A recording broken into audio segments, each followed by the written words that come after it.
ಮಾತು ತಿಳಿಸಬೇಕು ಅಂತ ಪ್ರಯತ್ನ ಮಾಡ್ತೇನೆ. ಮಹಾಭಾರತ ಪಾಲನೆ ಮಾಡ್ತಾ ಇದ್ದೆ. ಮೊದಲನೇ ಅಧ್ಯಾಯದಲ್ಲಿ ಒಂದು ಮಾತು ಬರುತ್ತೆ, ಮಾಹಾತ್ಮ್ಯ ಜ್ಞಾನ ಪೂರ್ವಸ್ತು ಸುದೃಢ ಸರ್ವತೋದಿಕ ಸ್ನೇಹ ಭಕ್ತಿ ಪ್ರೋಕ್ತ ತಯಾ ಮುಕ್ತಿರ್ನ ಚಾನ್ವತ. ಇದು ಪ್ರಸಿದ್ಧವಾದಂತಹ ಶ್ಲೋಕ. ಭಕ್ತಿ ಅಂದ್ರೆ ಏನು ಅಂತ ಅನ್ನೋದನ್ನ ತಿಳಿಸುವಂತಹ ಶ್ಲೋಕ. ನಿಜವಾದ ಭಕ್ತಿ ಅಂದ್ರೆ ಏನು? ಭಕ್ತಿಯ ಡೆಫಿನೇಷನ್ ನಮಗೆ ಸರಿ ಗೊತ್ತಿಲ್ಲ ಅಂತಂದ್ರೆ ನಾವೇನ್ ಭಕ್ತಿಯನ್ನು ಮಾಡಿ ಭಕ್ತಿಯ ಡೆಫಿನೇಷನ್ ನಮಗೆ ಸರಿಯಾಗಿ ಗೊತ್ತಿರಬೇಕು. ಇಲ್ಲದಿದ್ರೆ ಭಕ್ತಿ ಮಾಡಿ ನಮ್ಗೆ ಏನು ಪ್ರಯೋಜನ? ಭಕ್ತಿ ಅಂತೇ ಅಷ್ಟೇ ಹೊರತು ನಾವು ಭಕ್ತರ ಆಗಲಿಕ್ಕೆ ಸಾಧ್ಯ ಇಲ್ಲ. ಭಕ್ತಿ ಇದ್ರೆ ಭಕ್ತರಾಗ. ಹಾಗಾಗಿ ಭಕ್ತಿ ಅಂದ್ರೆ ಏನು ಅಂತ ಅನ್ನೋದನ್ನ ಆಚಾರ್ಯರು ತಿಳಿಸಿಕೊಡ್ತಾರೆ. ಇಲ್ಲಿ ತಿಳಿಸಿಕೊಡುವಂತಹ ಆ ವಾಕ್ಯಗಳಿಗೆ ನಮಗೆ ಸರಿಯಾಗಿ ಅರ್ಥವಾಗಲಿಕ್ಕೆ ಸಾಧ್ಯ ಇದೆ. ಅದಕ್ಕೆ ಟೀಕಾಕೃತ್ಪಾದರು ಈ ಶ್ಲೋಕಕ್ಕೆ ವ್ಯಾಖ್ಯಾನ ಶ್ರೀಮಂತ ಸುಧಾ ಗ್ರಂಥ ಬರೆದರು. ಈ ಶ್ಲೋಕ ಮಹಾತ್ಮ್ಯ ಜ್ಞಾನ ಪೂರ್ವಸ್ತು ಸುದೃಢ ಸರ್ವತೋದಿಕ ಸ್ವಯೋ ಭಕ್ತಿ ಪ್ರೋಕ್ತಃ ತಯಾ ಮುಕ್ತ ನಚಾನ್ಯಥ ಅಂತೆನ್ನುವಂತಹ ಶ್ಲೋಕಕ್ಕೆ ವ್ಯಾಖ್ಯಾನ ನ್ಯಾಯಸುಧೆಯಲ್ಲಿ ಏನದಕ್ಕೆ ಅರ್ಥ ಅಂತಂದ್ರೆ ನಿರವಧಿಕಾನಂತಾನಮಧ್ಯ ಕಲ್ಯಾಣ ಗುಣಾನ ಪ್ರಜ್ಞಾನ ಪೂರ್ವಕ ಸ್ವಾತ್ಮಾತ್ಮೀಯ ಸಮಸ್ತ ವಸ್ತುಭ್ಯ ಅನೇಕ ಗುಣಾಧಿಕ ಅಂತರಾಯ ಸಹಸ್ರೇಣಾಪಿ ಅಪ್ರತಿಬದ್ಧ ನಿರಂತರ ಪ್ರೇಮ ಪ್ರವಾಹ ಹೇಳಿ. ಭಕ್ತಿ ಅಂದ್ರೆ ಏನು ಅಂತ ಅನ್ನೋದನ್ನ ಟೀಕಾಕೃತ್ಪಾದರು ಅದರ ಡೆಫಿನೇಷನ್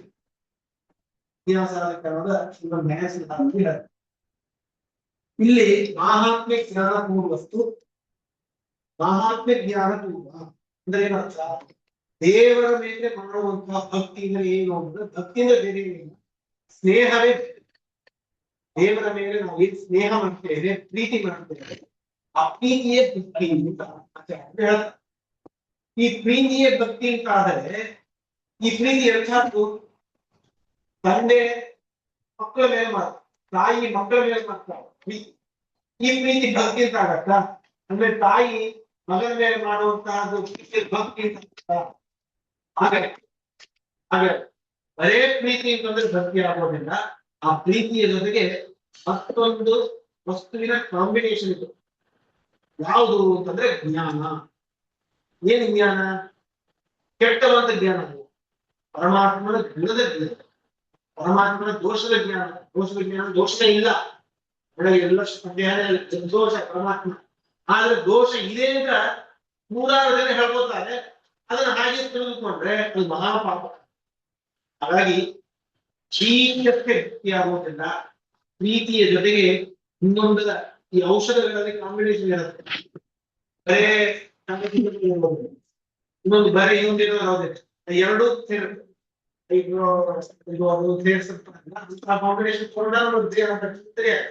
ಹಾಗಾಗಿ ಭಕ್ತಿ ಅಂತ ಅನ್ನೋದು ಎರಡು ವಸ್ತುಗಳ ಕಾಂಬಿನೇಷನ್.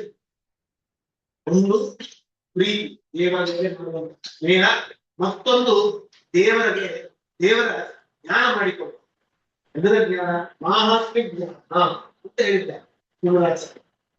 ಮಾಹಾತ್ಮ್ಯ ಜ್ಞಾನ ಅಂದ್ರೆ ಎಂತ ಮಾಹಾತ್ಮ್ಯ ಜ್ಞಾನ? ದೇವರು ಸರ್ವೋತ್ತಮ ಅಂತ ಹೇಳಿದ್ರೆ ಸಾಕ? ಅದೊಂದು ಮಹಾತ್ಮೆ. ಇದಕ್ಕೆ ಟೀಕಾಕೃತ್ಪಾದರೆ ನಿರವಧಿಕಾನಂತಾನಮಧ್ಯ ಕಲ್ಯಾಣ ಗುಣಜ್ಞಾನ ಪೂರ್ವಕ. ಮಹಾತ್ಮ ಜ್ಞಾನ ಪೂರ್ವಕ ಅಂದ್ರೆ ನಿರವಧಿಕಾನಂತಾನ ಮಧ್ಯೆ ಕಲ್ಯಾಣ ಗುಣಗಣ ಜ್ಞಾನ ಪೂರ್ವಕ. ಅಂದ್ರೆ ಪರಮಾತ್ಮನಿಗೆ ಅನಂತ ಗುಣಗಳಿದೆ. ಆ ಗುಣಗಳು ಅನಂತ ಗುಣಗಳಿದೆ. ಜ್ಞಾನ ಇದೆ, ದೇವರು ಸ್ವತಂತ್ರ, ಸ್ವಾತಂತ್ರ್ಯ, ಜ್ಞಾನ ಇದೆ, ಸಂಕಲ್ಪ, ಏನು ಅನಂತ ಗುಣಗಳು. ಸೌಂದರ್ಯ, ಅಮೋಘ, ಅನಂತ ಗುಣಗಳಿದೆ ಅಂತ ದೇವರು ತಿಳಿದು. ಈ ಅನಂತ ಗುಣಗಳು ಇದರಲ್ಲಿ ಹೇಳಿರುವಂತಹ ಒಂದೊಂದು ಗುಣಗಳು ನಮಗೂ ಇದೆ. ಕೆಲವೊಂದು ಗುಣ ನಮಗೆ ಇದ್ದ ತರ ದೇವರಿಗೆ ಇದೆಯಾ? ಹಾಗೆ ನಿರವಧಿ ಕ್ರಾಂತಿ ಶಬ್ದ. ಒಂದೊಂದು ಗುಣ, ಅನಂತ ಗುಣ ಎಲ್ಲರೂ ಸ್ವಲ್ಪ ಇದೆ ಅಂತ ಅರ್ಥವಲ್ಲ. ನಾವು ನಮ್ಮ ಜೀವನದಲ್ಲಿ ಮಾಡ್ತಾರೆ, ಏನ್ ಆಚಾರ್ಯ ಇವರು ಎಲ್ಲರೂ ತಿಳ್ಕೊಂಡಿದ್ದಾರೆ, ಲೌಕಿಕ ವ್ಯವಹಾರ ತಿಳ್ಕೊಂಡಿದ್ದಾರೆ, ಈ ಕಡೆ ಶಾಸ್ತ್ರ ಮಾಡ್ತಾರೆ, ಇನ್ನೊಂದ್ ಕಡೆ ಅದನ್ನು ಮಾಡ್ತಾರೆ, ಇನ್ನೊಂದ್ ಕಡೆ ಅದನ್ನು ಓದ್ತಾರೆ, ಎಲ್ಲರೊಳಗೆ ಮನುಷ್ಯ ಅಲ್ಲ, ಎಲ್ಲರೊಳಗೆ ಉತ್ತಮರು ಭೇಟೆಗಲ್ಲ. ಹಾಗೆ ದೇವರಿಗೆ ಎಲ್ಲಾ ಗುಣಗಳು ಅನಂತ ಗುಣಗಳು ಇದೆ ಅಂತಂದ್ರೆ ಜ್ಞಾನ ಸ್ವಲ್ಪ, ಸುಖ ಸ್ವಲ್ಪ, ಸ್ವಾತಂತ್ರ್ಯ ಸ್ವಲ್ಪ, ಈಗ ಒಂದೊಂದು ಗುಣಗಳು ಪೂರ್ಣವಾಗಿ ಇದೆ ಅಂತ ಮೊದಲು ಹೇಳಿದ್ರು. ನಿರವಧಿಕ ಅನಂತ ಗುಣ, ಕಲ್ಯಾಣ ಗುಣ ಅಂತಂದ್ರೆ ಈ ತಾರ್ಕಿಕರು ಹೇಳುವಂತಹ ಸಾಧಾರಣ ಗುಣಗಳು, ದ್ವೇಷನೂ ಒಂದು ಗುಣ, ಕ್ವಾಲಿಟಿ ಅಂತ ಒಂದು ಗುಣ, ಸರಿ ದ್ವೇಷ, ಇಚ್ಛಾ, ಪ್ರಯತ್ನ, ಇಂತಹದ್ದು ಬರೀ ಇಂತಹದಷ್ಟೇ ಗುಣಗಳಲ್ಲ, ಕಲ್ಯಾಣ ಗುಣಗಳು, ಮಂಗಲಮಯವಾದಂತಹ ಗುಣಗಳು, ಆ ಗುಣಗಳು ಅತ್ಯುತ್ತಮವಾದದ್ದು. ಅಂತಹ ಗುಣಗಳು ನಿರವಧಿಕವಾಗಿದೆ. ನಿರವಧಿಕ ಅಂದ್ರೆ ಸಂಪೂರ್ಣವಾಗಿದೆ. ಒಂದೊಂದು ಗುಣಗಳು ಸಂಪೂರ್ಣವಾಗಿ ಇರುವಂತಹ ಗುಣಗಳು ಅನಂತವಾದಂತಹ ಗುಣಗಳು ದೇವರಿಗೆ ಇದೆ ಅಂತ ಹೇಳಿ ತಿಳಿದುಕೊಳ್ಳಬೇಕು. ಇದರ ಜೊತೆಗೆ ದೇವರ ಮೇಲೆ ಪ್ರೀತಿ ಮಾಡಬೇಕು. ಪ್ರೀತಿ ಮಾಡಬೇಕು ಅಂತಂದ್ರೆ ಈ ಪ್ರೀತಿ ಎಂಥದ್ದು? ಅದಕ್ಕೆ ಶ್ರೀಮದಾಚಾರ್ಯರು ವಿಶೇಷ ಕೊಡ್ತಾರೆ. ಎಂತಹ ಪ್ರೀತಿ?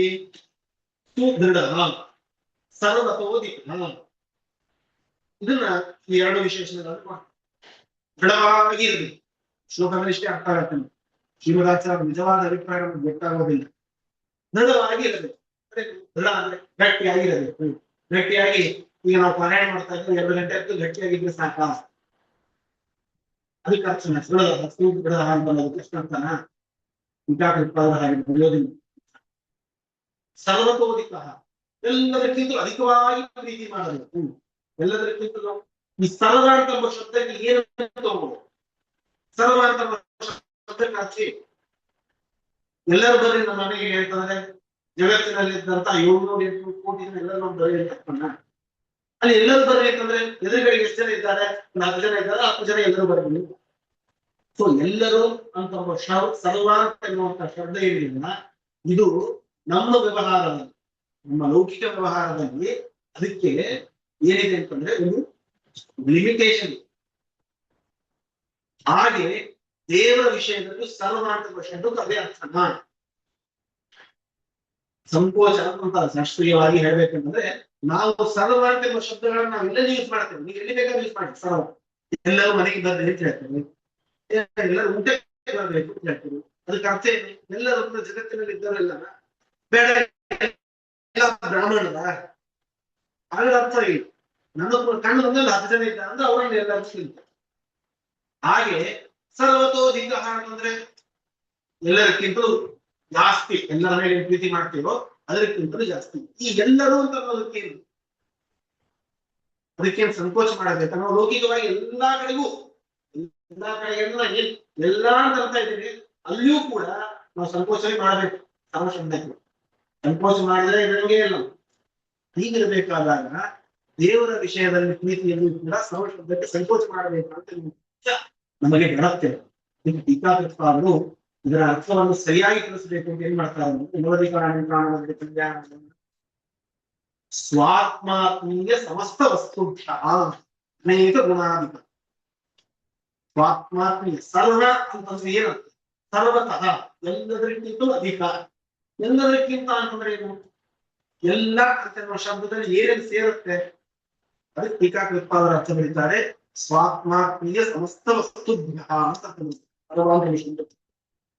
ಅಂದ್ರೆ ಇದರಲ್ಲಿ ನಿಸ್ಸಂಕೋಚವಾದ ಎಲ್ಲರೂ ಬಂದ್ಬಿಟ್ಟು ನಿಸ್ಸಂಕೋಚವಾದ. ಇಷ್ಟರವರೆಗೆ ನಾನು ಪ್ರಶ್ನೆ ಮಾಡ್ಕೋಬೇಕಾದಾಗ ಸಂಕೋಚದ ಸರ್ವ ಶಬ್ದ ಯೂಸ್ ಮಾಡ್ತಿದ್ದೆ. ಈಗ ನಿಸ್ಸಂಕೋಚವಾಗಿ ಎಲ್ಲವೂ ಬಂದುಬಿಟ್ಟಿದೆ. ಎಲ್ಲರಲ್ಲಿದ್ದರೆ ಸ್ವಾತ್ಮಾತ್ಮೀಯ ಸಮಸ್ತ ವಸ್ತುಭ್ಯ ಏನು ಬಂದಿದೆ? ನಮಗೆ ನನ್ನ ಜೊತೆಗೆ ಇರುವಂತಹ ಜನರ ಮೇಲೆ, ನನಗೆ ಬೇಕಾಗುವಂತಹ ವಸ್ತುವಿನ ಮೇಲೆ ಪ್ರೀತಿ ಇದೆ. ನನ್ನ ಹೆಂಡತಿ, ನನ್ನ ಮಕ್ಕಳು, ನನ್ನ ತಂದೆ ತಾಯಿಗಳು, ನನ್ನ ಬೆಳಗಂದಿರು ಅಂತೇಳಿ ಒಂದು ಪ್ರೀತಿ.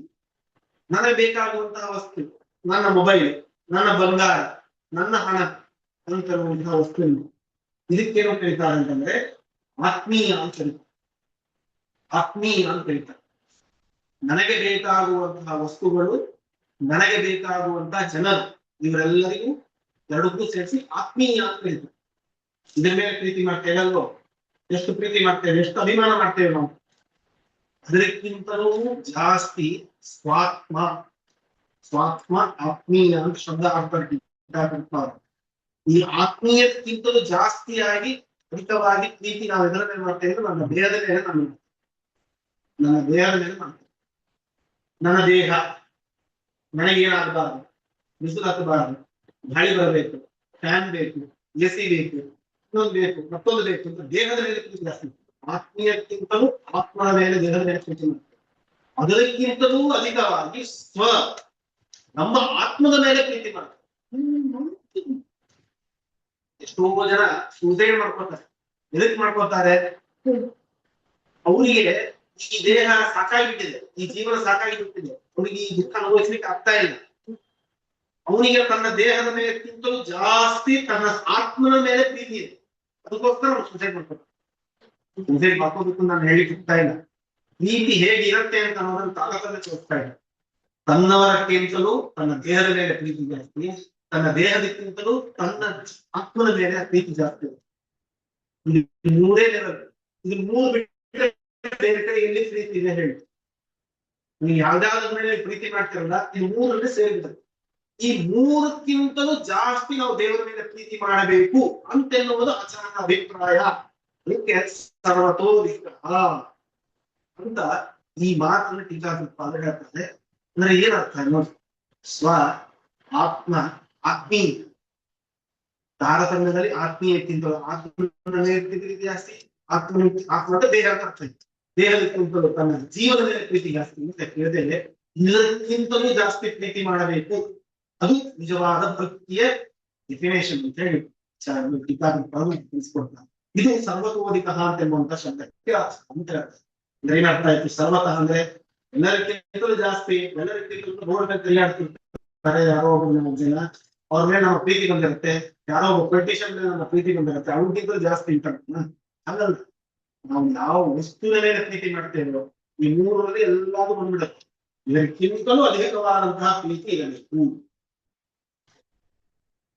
ಈ ಪ್ರೀತಿ ಇರಬೇಕು ಅಂತ ಮತ್ತೊಂದು ವಿಶೇಷ ಬರ್ತಾರೆ ಆಚಾರ್ಯ. ಸುದೃಢ, ದೃಢ ದೃಢ ಅಂದ್ರೆ ಗಟ್ಟಿಯಾಗಿರಬೇಕು ಅಂತ. ಅದು ಭಕ್ತಿ, ಅದು ಗಟ್ಟಿಯಾಗಿರ್ಬೇಕು. ಗಟ್ಟಿಯಾಗಿರ್ಬೇಕಂದ್ರೆ ಅರ್ಥ ಏನು? ಭಕ್ತಿ ಗಟ್ಟಿಯಾಗಿರೋದು ಅಂತಂದ್ರೆ ಅರ್ಥ ಏನು? ಸ್ನೇಹ ಗಟ್ಟಿಯಾಗಿ, ಈ ಪುಸ್ತಕ ಗಟ್ಟಿಯಾಗಿರಬೇಕು ಅಂದ್ರೆ ಹರಿಲಾರ್ದಂಗೆ ಇರಬೇಕು ಅಂತ ಹೇಳ್ಬೇಕು. ಗೋಡೆ ಗಟ್ಟಿಯಾಗಿರಬೇಕು ಅಂತ ಹೊಡಿಲಾರ್ದಂಗೆ ಇರಬೇಕು ಅಂತ ಹೇಳ್ಬೇಕು. ಸ್ನೇಹ ಗಟ್ಟಿಯಾಗಿರಬೇಕು ಅಂತ ಅನ್ನೋದಕ್ಕೆ ಅರ್ಥ ಏನು ಅಂತಂದ್ರೆ ಕಂಟಿನ್ಯೂಸ್, ನಿರಂತರವಾಗಿ ಇರಬೇಕು ಅಂತ ಅರ್ಥ. ಮುಖ್ಯ ಅಡೆತಡೆಗಳು ಬಂದಿಡಬಾರ್ದು. ಇವತ್ತು ನಾನು 5 ನಿಮಿಷ ನಾನು ಪ್ರೀತಿ ಮಾಡಿದೆ, ಇನ್ನೊಂದು 5 ನಿಮಿಷ ಜಗಳ ಆಡಿದೆ, ಇನ್ನೊಂದು 5 ನಿಮಿಷ ಮತ್ತೆ ಇನ್ನೊಂದು ಉದಾಸೀನವಾಗಿಬಿಟ್ಟೆ, ಹೀಗಿರಬಾರ್ದು. ನಿರಂತರವಾಗಿ ಇರಬೇಕು. ಇದು ದೃಢ ಅಂತ ಶಬ್ದಕ್ಕೆ ಅರ್ಥ. ಸರಿ, ನಿರಂತರವಾಗಿ ಮಕ್ಕಳ ಮೇಲೆ ಪ್ರೀತಿ ಮಾಡೇ ಮಾಡ್ತಾರೆ ತಂದೆ ತಾಯಿಗಳು. ಮತ್ತೆ ಆ ದೃಢ ಅದಕ್ಕೆ ಸು ಒಂದು ವಿಶೇಷ ಸೇರ್ತಾರೆ ಆಚಾರ್ಯ. ಸುದೃಢ ಅಂತ ಸೇರ್ತಾರೆ. ಅದಕ್ಕೆ ಟೀಕಾಕೃತ್ಪಾದರು ಸು ಅಂತ ಸೇರಿಸೋದಕ್ಕೆ ಇನ್ನೊಂದು ಇದೆ ಸ್ವಾರಸ್ಯ. ಏನ್ ಸ್ವಾರಸ್ಯ? ಸುಮ್ಮನೆ ಶ್ಲೋಕದಲ್ಲಿ ಎಕ್ಸ್ಟ್ರಾ ಅಕ್ಷರ ಬರಬೇಕು ಅಂತ ಅನ್ನೋದಕ್ಕೆ ಸುದೃಢ ಅಂತ ಶ್ರೀನಿವಾಚಾರ್ಯ ಹೇಳಿದ್ದಾರ? ಅಲ್ಲಲ್ಲ. ಸ್ವಾತ್ಮಾತ್ಮೀಯ ಸಮಸ್ತ ವಸ್ತುಭ್ಯೋ ಅನೇಕ ಗುಣಾಧಿಕ ಅಂತರಾಯ ಸಹಸ್ರೇಣಾಪಿ ಅಪ್ರತಿಬದ್ಧ ಅಂತ ಅರ್ಥ ಇರ್ತದೆ. ಅಂತ ನನಗೆ ಇಷ್ಟ ಅರ್ಥ. ಇನ್ನೊಂದು ಮಾತು ಮರ್ತೇ ಇರೋದು, ಹಿಂದಿನ ಮಾತು. ಅನೇಕ ಗುಣಾಧಿಕ, ಅಧಿಕ ಅಂತಂದ್ರೆ ಸುಮ್ಮನೆ ಒಂದು ಪಟ್ಟು ಜಾಸ್ತಿ ಹೀಗಲ್ಲ, ಅನೇಕ ಗುಣಾಧಿಕ, ಮಲ್ಟಿಪಲ್. ನೀವು 1 into 1 ಮಲ್ಟಿಪಲ್, 2 into ಮಲ್ಟಿಪಲ್ ಅಲ್ಲ, ಅವಳು ಮಲ್ಟಿಪಲ್ ಮಾಡ್ಬೇಕು. ನಾವು ಮಕ್ಕಳ ಮೇಲೆ, ನಮ್ಮ ಮೇಲೆ, ನನ್ನ ಮೇಲೆ ಪ್ರೀತಿ ಮಾಡ್ತೇವಲ್ಲ, ಇನ್ನೂ ಜಾಸ್ತಿ ಮಲ್ಟಿಪಲ್ ಮಾಡಿ ಅಷ್ಟು ಪ್ರೀತಿ ಮಾಡಬೇಕು ದೇವರ ಮೇಲೆ ಅಂತ ನೋಡಿ ಗುಣಾಧಿಕ ಅಂತ, ಗುಣ ಅಂತ ನಾವು ಶಬ್ದವನ್ನು ಸೇರಿಸ್ತಾರೆ. ಒಂದು ಇಲ್ಲಿ ದೃಢ ಅಂತಂದ್ರೆ ಪ್ರೇಮ ಪ್ರವಾಹ, ನಿರಂತರ ಪ್ರೇಮ ಪ್ರವಾಹ ಅಂತ ನೋಡಿ ದೃಢ ಅಂತ ಶಬ್ದ ಕಾಣಿಸ್ತದೆ. ದೃಢವಾದ ಪ್ರೀತಿ ಅಂದ್ರೆ ನಿರಂತರವಾಗಿರಬೇಕು. ಪ್ರೇಮ ಪ್ರವಾಹ, ಪ್ರವಾಹ ಹೇಗಿರಬೇಕು? ಅದಷ್ಟು ಸಮ್ಯಕ್ ಅಂತ ಸಮ್ಯಕ್ ಅಂದ್ರೆ ಚೆನ್ನಾಗಿರಬೇಕು. ಚೆನ್ನಾಗಿ ಅಂತ ನೋಡಿ ಶ್ರೀನಿವಾಚಾರ್ಯ ಅಭಿಪ್ರಾಯ ಏನು? ಅಂತರಾಯ ಸಹಸ್ರೇಣ ಅಪ್ರತಿಬದ್ಧ ಅಂತ ಅರ್ಥ ಬರೀತಾರೆ. ಈ ಕಬ್ಬು ಶುಗರ್ ಕ್ಯಾನ್ ಮಿಷನ್ ಇರುತ್ತೆ. ಮಿಷನ್ ಅಲ್ಲಿ ಸಣ್ಣ ಸ್ಥಳದಲ್ಲಿ 2 ಕಬ್ಬುಗಳನ್ನು ಹಾಕಿ ಆ ರಸವನ್ನು ಪೂರ್ತಿ ಹಿಂಡುತ್ತಾರಲ್ಲ, ಹಾಗೆ ಆಚಾರ್ಯ ಶಾಸ್ತ್ರದ ರಸವನ್ನು ಪೂರ್ತಿ ಹಿಂದೆ ನಮಗೆ ಕೊಡ್ತಾರೆ ಟೀಕಾಕೃತ್ಪಾದರು. ಅಂತರಾಯ ಸಹಸ್ರೇಣ ಅಂತ ಪ್ರತಿಬದ್ಧ. ನಾವು ದೇವರ ಮೇಲೆ ಭಕ್ತಿ ಬರಬೇಕಾದಾಗ ಸಾವಿರ ಸಾವಿರ ಪ್ರತಿಬಂಧಕಗಳು ಬರುತ್ತೆ, ನೂರಾರು ವಿಘ್ನಗಳು ಬರುತ್ತೆ. ವಿಘ್ನಗಳು ಬಂದೇ ಬರುತ್ತೆ, ಬಗ್ಗೆ ಸಂದೇಹ ಇಲ್ಲ. ವಿಘ್ನಗಳು ಬಂದರೂ ಆ ವಿಘ್ನಕ್ಕೆ ಒಳಗಾಗದೆ ಆ ವಿಘ್ನಗಳನ್ನು ಪರಿಹಾರ ಮಾಡಿಕೊಂಡು ದೇವರ ಮೇಲೆ ನಿರಂತರವಾಗಿ ಭಕ್ತಿ ಮಾಡ್ತೇವಲ್ಲ, ಈ ಭಕ್ತಿಗೆ, ಈ ಪ್ರೇಮಕ್ಕೆ ದೃಢ ಪ್ರೇಮ, ದೃಢ ಸ್ನೇಹ ಅಂತ ಅರ್ಥ. ಈ ಭಕ್ತಿ ನಾವು ಮಾಡುವಂತಹ ಭಕ್ತಿ ಅಲ್ಲ. ಪರೋಕ್ಷ ಜ್ಞಾನವಾದ ಮೇಲೆ ಮೋಕ್ಷಕ್ಕೆ ಅದೇ ಅರ್ಥದ ಸಾಧನವಾದಂತಹ ಭಕ್ತಿ. ನಿಜವಾದ ಭಕ್ತಿ ಅಂದ್ರೆ ಏನು? ಅತಿ ಪರಿಪಕ್ವ ಭಕ್ತಿ ಅಂತ ಹೇಳ್ತಾರೆ. ಇದು ಭಕ್ತಿಯ ಡೆಫಿನೇಷನ್ ಅಂತ ಅವರು ಹೇಳ್ತಾರೆ. ಇದೇ ಭಕ್ತಿ ಬೇಕು. ಭಕ್ತಿ ಇದ್ರೆ ಮೋಕ್ಷ, ಇಲ್ಲದೆ ಇದ್ರೆ ಮೋಕ್ಷ ಇಲ್ಲ. ದಯಾ ಮುಕ್ತ ರಚಾರ ಮುಕ್ತ ಅಂತ ಶ್ರೀಮದಾಚಾರ್ಯ ಬರೀತಾರೆ. ಹಾಗಾಗಿ ನಿರವಧಿಕಾನಂತಾನಗದ್ಯ ಕಲ್ಯಾಣ ಗುಣಗಣ ಪ್ರಜ್ಞಾನ ಪೂರ್ವಕ ಸ್ವಾತ್ಮಾತ್ಮೀಯ ಸಮಸ್ತ ವಸ್ತುಭ್ಯ ಅನೇಕ ಗುಣಾಧಿಕ ಅಂತರಾಯ ಸಹಸ್ರೇಣಾಪಿ ಅಪ್ರತಿಬದ್ಧ ನಿರಂತರ ಪ್ರೇಮ ಪ್ರಧಾನ ಭಕ್ತಿ ಅಂತ ಹೇಳಿ ಆಚಾರ್ಯರಿಗೆ ಈ ಮಾತಿಗೆ ಮಾತಿಗೆ ಟೀಕಾಕೃತ್ಪಾದರು ಅಪ್ಪರಣಕ್ಕೆ ಟೀಕಾ ಬರಲಿಲ್ಲ. ಅದು ನಮ್ಮ ಒಂದು ರೀತಿಯಾದಂತಹ ದೌರ್ಭಾಗ್ಯ ಅಂತ ಹೇಳುವ. ಆದರೆ ಕೆಲವೊಂದು ಶ್ಲೋಕಗಳಿವೆ, ಇನ್ನೊಂದು ಶ್ಲೋಕ, ಬೇಕಾದ ಶ್ಲೋಕಗಳಿಗೆ ಕೆಲವೊಂದು ಮಂತ್ರಗಳಿವೆ, ಅಪ್ಪರಣದಲ್ಲಿ ಉದಾಹರಣವಾದ ಮಂತ್ರಗಳಿಗೆ, ಅದಕ್ಕೆಲ್ಲ ಬೇರೆ ಬೇರೆ ಗ್ರಂಥಗಳಲ್ಲಿ ಬರೆದಿದ್ದಾರೆ. ಈ ಶ್ಲೋಕಕ್ಕೆ ನ್ಯಾಯಸುರ ವಿಜ್ಞಾಸಾಧಿಕರಣದಲ್ಲಿ ಟೀಕಾಕೃತ್ಪಾದರು ಇಷ್ಟು ಅದ್ಭುತವಾದಂತಹ ವ್ಯಾಖ್ಯಾನವನ್ನು ಇನ್ನು ಹತ್ತಾರು ದಿನಗಳಲ್ಲಿ ಕೇಳಿದ್ರೆ ಅದನ್ನು ಅದ್ಭುತವಾಗಿ ಅವರು ಹೇಳ್ತಾರೆ. ನನ್ನಲ್ಲಿ ತಿಳಿದಷ್ಟು ನಾನು ನಿರೂಪಣೆ ಮಾಡಿದ್ದೇನೆ. ಹಾಗಾಗಿ ನಾವು ಇಷ್ಟು ಭಕ್ತಿ ನಾವು ಈಗ ಮಾಡಲಿಕ್ಕೆ ಸಾಧ್ಯವಿಲ್ಲ. ಆದರೂ ಭಕ್ತಿ ಅಂದ್ರೆ ಏನು ತಿಳಿದುಕೊಂಡು ಅದರಲ್ಲಿ ಕೆಲವು ಅಂಶಗಳನ್ನು ನಾವು ಭಕ್ತಿಯಲ್ಲಿ ಪರಿಪಾಲನೆ ಮಾಡಿ ಆ ನಿಯಮಗಳನ್ನು ನಾವು ಅಪ್ಲೈ ಮಾಡಿಕೊಂಡು ಆ ರೀತಿಯಾಗಿ ನಾವು ದೇವರ ಮೇಲೆ ಪ್ರೇಮ ಮಾಡೋಣ ಅಂತ ಅನ್ನೋದಕ್ಕಾಗಿ ಟೀಕಾಕೃತ್ಪಾದ ಮನೆ ಉಪದೇಶ ಮಾಡಿ ಆ ರೀತಿಯಾಗಿ ನಾವು ಭಕ್ತಿಯಿಂದ ನಾವು ಯಾವ ಕರ್ಮಗಳನ್ನು ಮಾಡಿದಾಗಲೂ ದೇವರು ಸಂತುಷ್ಟನಾಗಿ ಫಲವನ್ನು ಕೊಡ್ತಾನೆ ಅಂತ ಅನ್ನೋದನ್ನ ನಾವು ಇದರಿಂದ ಕೊಡುವ ಮೂಲಕ ನಾವು ವಿಷಯವನ್ನು ತಿಳಿಸಿದ್ದೇನೆ. ಇದರಲ್ಲಿ ತಪ್ಪಿದ್ರೆ ನನ್ನದು ಗುಣಗಳಿದ್ರೆ ಅದು ಗುರುಗಳು ಅಂತ ಹೇಳಿ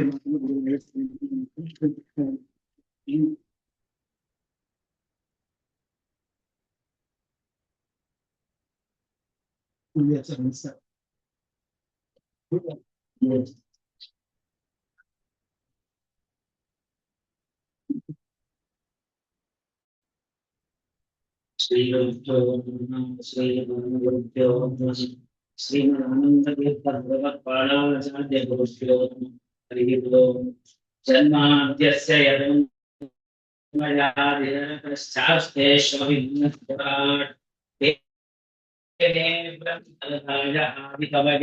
चंडियं सूरयः तेजो वारिमृदां यथा विनिमयो यत्र सर्गो वशा आम्नां स्वेन सदा निरस्तमहं सत्यं परं धीमहि दृष्टिस्थित्यप्यहेयानियतदृशितमो बन्धमोक्षाश्च यस्मात् अस्य श्रीब्रह्मरुद्रप्रभृतिसुरनरद्वीषचत्वात्मकस्य विष्णोर्व्यस्ताः समस्ताः सकलगुणनिधिः सर्वदोषो व्यपेतः पूर्णानन्दाव्ययोऽयं दुर्लभं ततश्चिन्तयेतं महान्तम् यं प्रौरजन्तमनुपेतमपेतकृत्यं द्वैपायनो विरहकातराजुहाव पुत्रेति तन्मयतया तनभो निनेतुः तं सर्वभूतहृदयं मुनिमानतोऽस्मि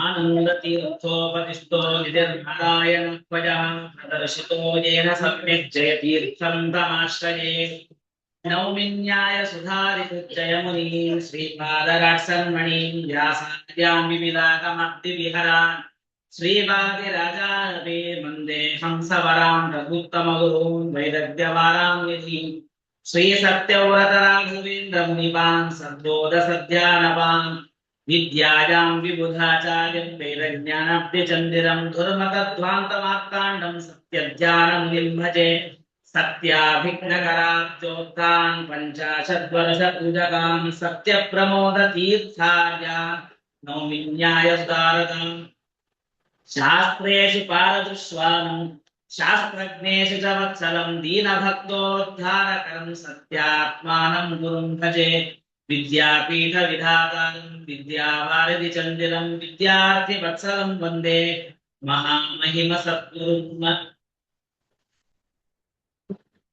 ಬುಧೈರಪಿ ಸುದುರ್ಬೋಧೆ ಗ್ರಂಥೆ ಯನ್ಮಮ ಸಾಹಸಂ ತತ್ಪಾರಯಂತು ನಿಪುಣಾಃ ಗುರುಪಾದರಜತ್ಕಣಂ ಶ್ರೀ ಗುರುಭ್ಯೋ ನಮಃ ಹರಿ ಓಂ.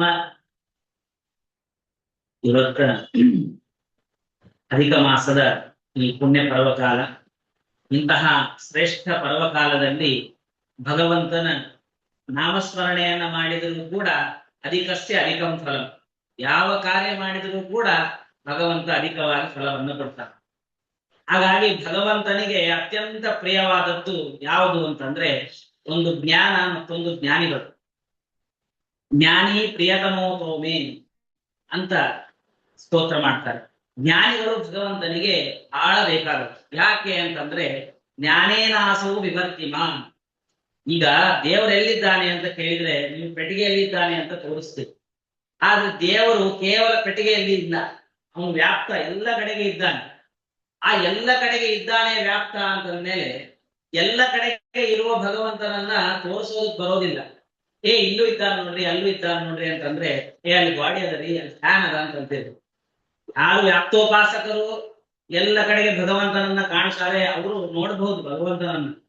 ಆದ್ರೆ ನಾವು ನೋಡ್ಲಿಕ್ಕೆ ಸಾಧ್ಯ ಇಲ್ಲ. ಆದ್ರೆ ಜ್ಞಾನಿಗಳು ತಮ್ಮ ಆ ಶಾಸ್ತ್ರವನ್ನು ತಿಳ್ಕೊಂಡು ಭಗವಂತನನ್ನ ಬುದ್ಧಿಯಲ್ಲಿ ಸಂಗ್ರಹ ಮಾಡ್ಕೋತಾರೆ. ಏನೇ ಪ್ರಶ್ನೆ ಕೇಳಿದರೆ ಆಚಾರ್ಯಂತಹ ಜ್ಞಾನಿಗಳು ಎಲ್ಲ ಪ್ರಶ್ನೆಗಳಿಗೆ ಉತ್ತರವನ್ನ ಕೊಟ್ಟು ತಿಳಿಸ್ತಾರೆ. ಹಾಗಾಗಿ ದೇವರಿಗೆ ಜ್ಞಾನಿಗಳು ಅಂದ್ರೆ ಬಹಳ ಪ್ರಿಯ. ಹಾಗಾಗಿ ಗೌತಮ ಋಷಿಗಳ ಶಾಪದಿಂದ ಎಲ್ಲ ಕಡೆ ಅಜ್ಞಾನ ಬಂದಾಗ ಬ್ರಹ್ಮಾದಿ ದೇವತೆಗಳು ಭಗವಂತನನ್ನ ಸ್ತೋತ್ರ ಮಾಡ್ತಾರೆ. ಸ್ವಾಮಿ, ನೀನು ಅನುಗ್ರಹ ಮಾಡಿ ಜ್ಞಾನವನ್ನ ಕೊಡಬೇಕು, ಜ್ಞಾನವನ್ನ ಕೊಡಬೇಕು ಅಂತ ಪ್ರಾರ್ಥನೆಯನ್ನ ಮಾಡಿದಾಗ ಆಗ ಭಗವಂತ ವ್ಯಾಸರೂಪ ಅವತಾರವನ್ನ ತಾಳಿ, ವ್ಯಾಸ ಅಂದ್ರೆ ಋಷಿ ಅಲ್ಲ, ಸಾಕ್ಷಾತ್ ಭಗವಂತನ ಅವತಾರ. ಜ್ಞಾನವನ್ನ ಕೊಡೋದಕ್ಕಾಗಿ ಭಗವಂತ ಮಾಡಿದ ಅವತಾರ ಅದು ವ್ಯಾಸರೂಪ. ಹಾಗಾಗಿ ಆ ವೇದವ್ಯಾಸ ದೇವರು ಷಡ್ಗುಣೇಶ್ವರ್ಯ ಸಂಪನ್ನರಾದ ಆ ವೇದವ್ಯಾಸ ದೇವರು ಅವತಾರ ಮಾಡಿ ಮಹಾಭಾರತವನ್ನ ಬರೆದಿದ್ದಾರೆ. ಮಹಾಭಾರತ ಅಂತಂದ್ರೆ ಕೇವಲ ಅದರ ನಾಮಸ್ಮರಣೆ ಮಾಡೋದ್ರಿಂದ ಎಲ್ಲ ಪಾಪಗಳು ಪರಿಹಾರವಾಗ್ತದೆ. ಅಷ್ಟು ಮಹಾಭಾರತ ಅದು ವೇದ ತುಲ್ಯ ಅಂತ ಹೇಳ್ತಾರೆ, ಪಂಚಮೋ ವೇದ. ಹಾಗಾಗಿ ಆ ಮಹಾಭಾರತದಲ್ಲಿ ಬರದೇ ಇರುವ ವಿಷಯವೇ ಇಲ್ಲ. ಎಲ್ಲವನ್ನ ಮಹಾಭಾರತದಲ್ಲಿ ವೇದವ್ಯಾಸ ದೇವರು ಹೇಳಿದ್ದಾರೆ.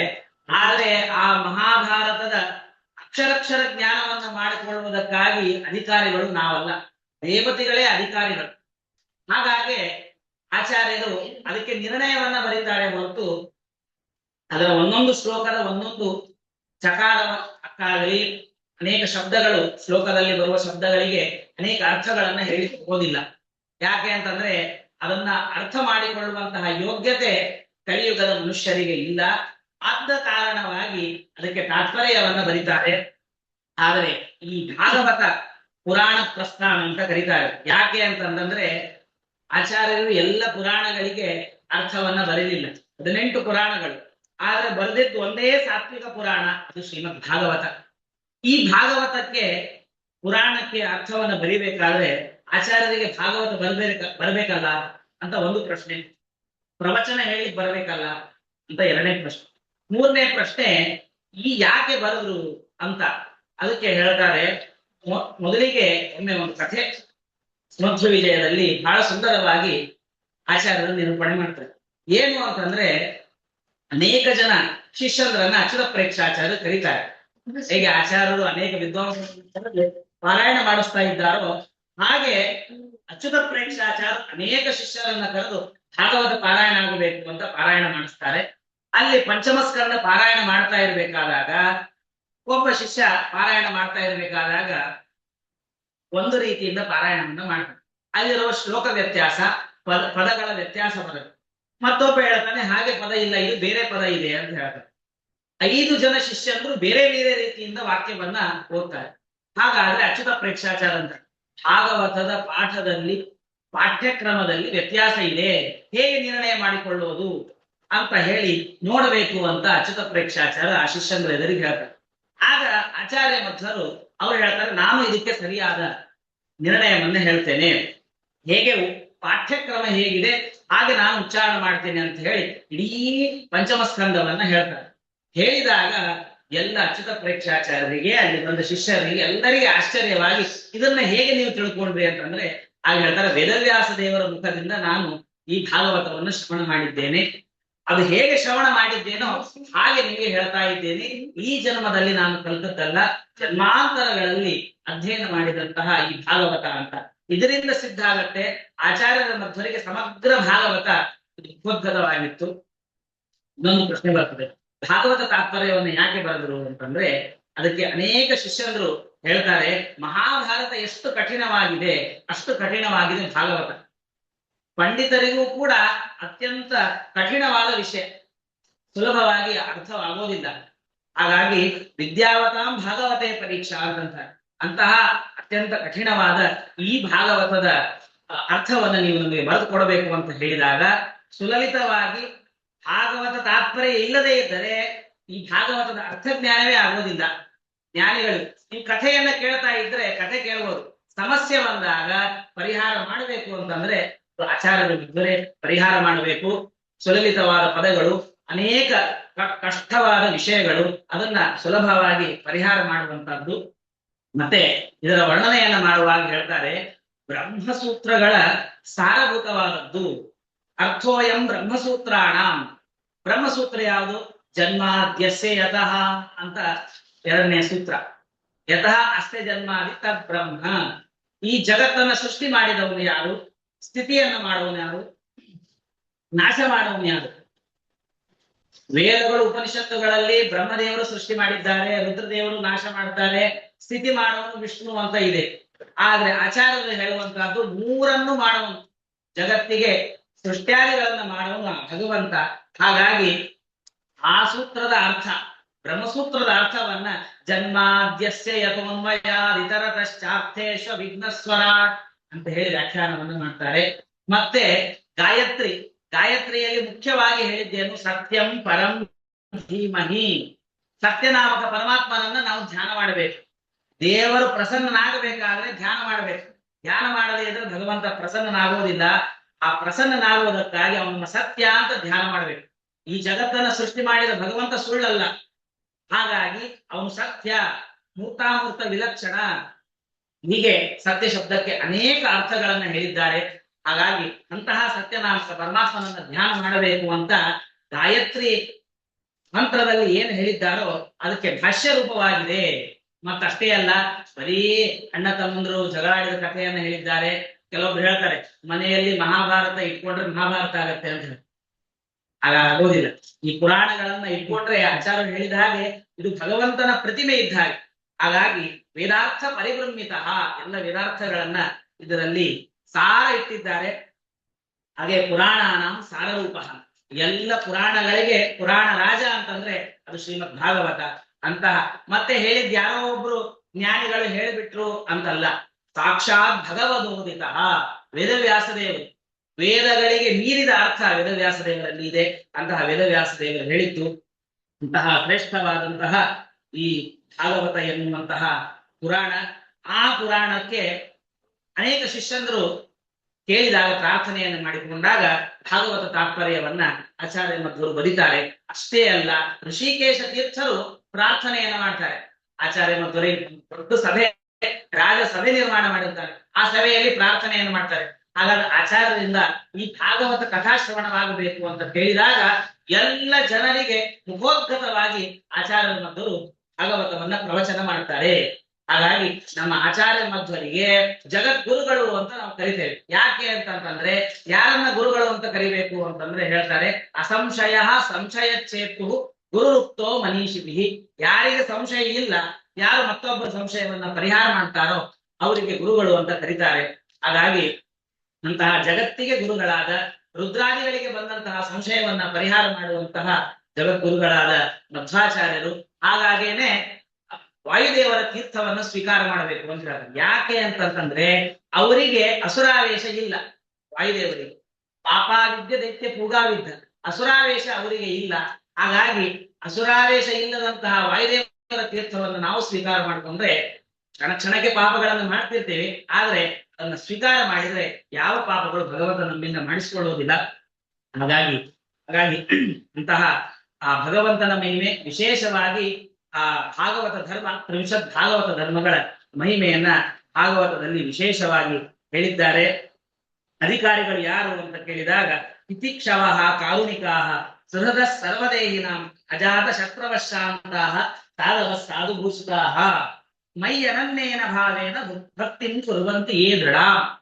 ನನ್ನಲ್ಲಿ ದೃಢವಾದ ಭಕ್ತಿ, ಯಾವುದೋ ಫಲಕ್ಕಾಗಿ ಮಾಡೋದಲ್ಲ, ಏನು ಇಲ್ಲದೇನೆ ನ ಕಷ್ಟಚಿತ್ ಅರ್ಥೇ ನಾರಾಯಣೋ ದೇವ ಅಂತ ಹೇಳಿದ ಹಾಗೆ ಭಗವಂತನ ಪ್ರೀತನಾಗಲಿ ಅನ್ನುವ ಸಂಬಂಧ ಯಾರು ಭಕ್ತಿಯನ್ನ ಮಾಡ್ತಾರೆ, ಯಾರಿಗೆ ಮತ್ತೊಬ್ಬರ ಮೇಲೆ ತಿತಿಕ್ಷಾ ಇಲ್ಲ, ಮತ್ತೆ ಎಲ್ಲ ಸಜ್ಜನರ ಮೇಲೆ ಕರುಣೆಯನ್ನ ಮಾಡುವಂತಹ, ಶತ್ರುಗಳಿಲ್ಲದೆ ಇರುವಂತಹ ಶಾಂತ ಸ್ವಭಾವವುಳ್ಳಂತಹ ಸಾಧುಗಳು ಈ ಭಾಗವತ ತಾತ್ಪರ್ಯವನ್ನ ಅಧ್ಯಯನ ಮಾಡುವುದಕ್ಕಾಗಿ, ಶ್ರವಣ ಮಾಡುವುದಕ್ಕಾಗಿ ಅಧಿಕಾರಿಗಳು ಧರ್ಮಾರ್ಥ ಕಾಮ ಮೋಕ್ಷಗಳನ್ನ ಹೇಳಿದ್ದಾರೆ. ಅರ್ಥವನ್ನ ಯಾಕೆ ಭಗವಂತ ಬೆಳಗ್ಗೆ ಎಬ್ಬಿಸ್ತಾನೆ, ಕೆಲಸಕ್ಕೆ ಹೋಗ್ಬೇಕು, ಎಲ್ಲವನ್ನು ಸಂಪಾದನೆ ಮಾಡಬೇಕು, ಯಾಕೆ ಅರ್ಥ ಬೇಕು ಅಂದ್ರೆ ಧರ್ಮಕ್ಕಾಗಿ ಅರ್ಥ ಬೇಕು. ಧರ್ಮವನ್ನ ರಕ್ಷಣೆ ಮಾಡಬೇಕಾದರೆ ಅರ್ಥ ಇಲ್ಲದೆ ಇದ್ದರೆ ಕೆಲವೊಂದು ಸಮಯದಲ್ಲಿ ಧರ್ಮವನ್ನ ರಕ್ಷಣೆ ಮಾಡ್ಲಿಕ್ಕೆ ಆಗೋದಿಲ್ಲ. ಹಾಗಾಗಿ ಕ್ಷೇತ್ರಗಳಲ್ಲಿ ಯಾತ್ರೆ ಮಾಡಬೇಕು ಅಂದ್ರೆ ಅರ್ಥ ಬೇಕು, ಅರ್ಥಕ್ಕಾಗಿ ಧರ್ಮವನ್ನ ಹೇಳಿದ್ದಾರೆ. ಮತ್ತೆ ಈ ಭಾಗವತ ಎನ್ನುವಂತಹ ಫಲ ಇದು ಗಲಿತಂ ಫಲಂ ಅಂತ ಹೇಳ್ತಾರೆ. ಅದ್ಭುತವಾದ ವೇದದೆ ಎನ್ನುವಂತಹ ವೃಕ್ಷದಿಂದ ಬಂದಂತಹ ಫಲ, ಅದ್ಭುತವಾದ ಫಲ. ಆ ಫಲವನ್ನ ಎಷ್ಟು ರುಚಿಯಾಗಿದೆ ಅಂತಂದ್ರೆ, ಗಿಳಿ ಕಚ್ಚಿದ್ರೆ ಹಣ್ಣು ರುಚಿ ಅಂತಹ ಅದು ಗಿಳಿ ಕಚ್ಚಿದ್ದಲ್ಲ, ಶುಕಾಚಾರ್ಯರೇ ಅದನ್ನ ಮೊಟ್ಟ ಮೊದಲಿಗೆ ಪಾನ ಮಾಡಿದಂತಹ ಈ ಭಾಗವತ ಎನ್ನುವಂತಹ ರಸ. ಮಾವಿನ ಹಣ್ಣು ಈ ಸಂದರ್ಭದಲ್ಲಿ ವೈಶಾಖ ಮಾಸದಲ್ಲಿ ಎಲ್ಲರೂ ದಾನ ಮಾಡ್ತಾರೆ. ಇವತ್ತು ಮಾವಿನ ಹಣ್ಣು ತಿಂದ್ವಿ, ನಾನು ಮಾವಿನ ಹಣ್ಣು ತಿಂದ್ರೆ ಮತ್ತೊಂದು ದಿವ್ಸ ಬೇಡಪ್ಪ, ದಿವಸ ಮಾವಿನ ಹಣ್ಣೆ ಆಗ್ತಾ ಇದೆ ಅಂತ ಅಂತೀವಿ. ಆದ್ರೆ ಈ ಭಾಗವತವನ್ನ ರಸವನ್ನ ಪಾನ ಮಾಡ್ತಾ ಇದ್ರೆ ಸಾಕಂತ ಅನ್ಸೋದೇ ಇಲ್ಲ. ಶ್ರೇಷ್ಠವಾದ ಈ ಭಾಗವತ ರಸವನ್ನ ಜ್ಞಾನಿಗಳು ಪಾನ ಮಾಡ್ತಾರೆ ಅಂತ ಹೇಳ್ತಾ ಈ ಸಣ್ಣ ಪ್ರವಚನ ಕಥಾಭಾಗವನ್ನು ಹೇಳುವ ಸಂದರ್ಭದಲ್ಲಿ ಅನೇಕ ಅಪರಾಧಗಳಿದ್ರೆ ನಮ್ದು ಏನೇ ಕೊನೆ ಇದ್ರ ಅದನ್ನು ದೊರಕುವುದು ಅಂತ ಸೇರಲ್ಲಿ ಶ್ರೀಕೃಷ್ಣ ಸರ್ವಗುಣ ಸಂಪೂರ್ಣ ಸರ್ವದೋಷ ವಿವರ್ಜಿತ ಪ್ರಿಯತಾಂ ಪ್ರೀತಯೇವ ಶ್ರೀಕೃಷ್ಣ.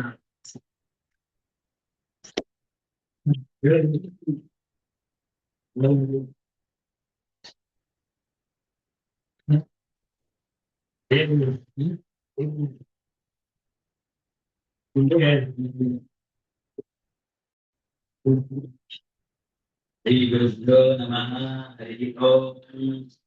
ನಾರಾಯಣಾಯ ಪರಿಪೂರ್ಣ ಗುಣಾರ್ಣವಾಯ ವಿಶ್ವೋದಯ ಸ್ಥಿತಿಲಯೋ ನಿಯತಿಪ್ರದಾಯ ಜ್ಞಾನಪ್ರದಾಯ ವಿಬುಧಾಸೌಖ್ಯ ದುಃಖ ಸಂಕಾರಣಾಯ ವಿಜನಾಯ ನಮೋ ನಮಸ್ತೆ.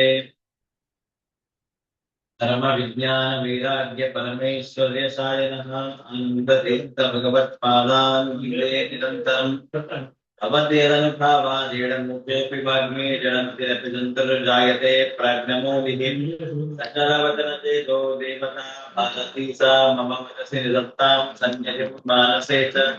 ನಮೋऽस्तु ತಾತ್ವಿಕಾ ದೇವಾನಾಂ ವಿಷ್ಣುಭಕ್ತಿಪರಾಯಣಾಃ ಧರ್ಮಮಾರ್ಗೇ ಪ್ರೇರಯಂತೋ ಭವಂತಃ ಸರ್ವ ಏವ ಹಿ.